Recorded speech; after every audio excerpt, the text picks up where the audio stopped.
Sydney, Australia is looking to build a series of fast rail lines linking the nation's biggest and most congested cities to a series of smaller regional hubs.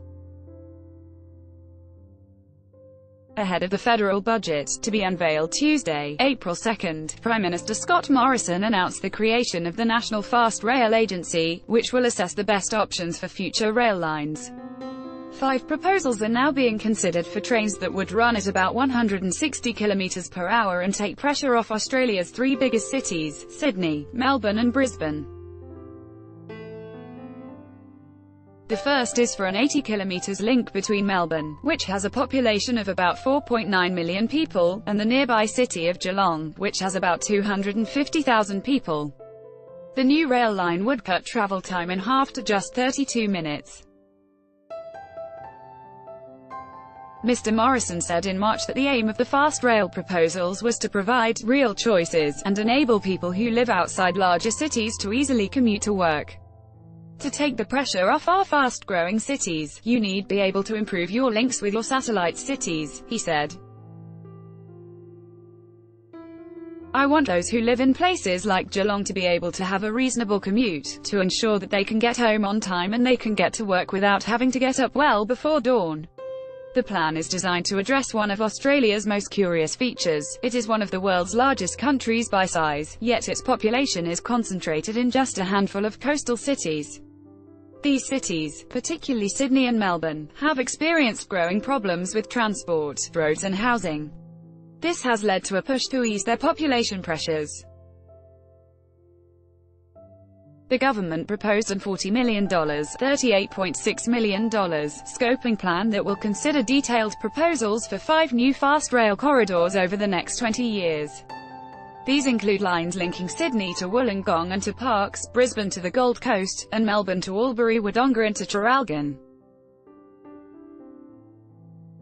Mr. Morrison had proposed the federal government fork out half the $4 billion needed for the Melbourne-Geelong line, with the Victorian state government providing the remaining funds. Victoria has, however, dismissed the proposal as a thought bubble. Critics say the line would cost much more than $4 billion, denouncing the proposal as primarily designed to win votes in tightly held seats in Melbourne and Geelong ahead of a federal election due in May. It's precisely the sort of breathtakingly cynical political maneuver that voters are now so exhausted by, wrote reporter Clay Lucas in The Age. New South Wales (NSW) state government has separately proposed a series of lines to population hubs within 300 kilometres of Sydney. These include links to Newcastle, Goulburn, Canberra and Wollongong. The trains would travel at speeds of up to 200 kilometres per hour, cutting travel times by about 75%. The NSW government last month pledged an initial $295 million and has appointed a panel to consider the options for possible lines by the end of this year. The states of Victoria and Queensland are also exploring their own links between regional hubs and their respective state capitals of Melbourne and Brisbane. But these plans are far less ambitious than the long-mooted idea for a so-called very fast train to link Australia's main cities on the east coast, including Sydney, Canberra, Melbourne and Brisbane.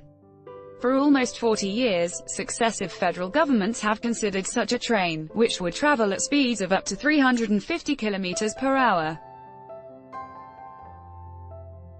But the proposals have repeatedly been shelved because of the high cost involved. The project would cost an estimated $114 billion or more.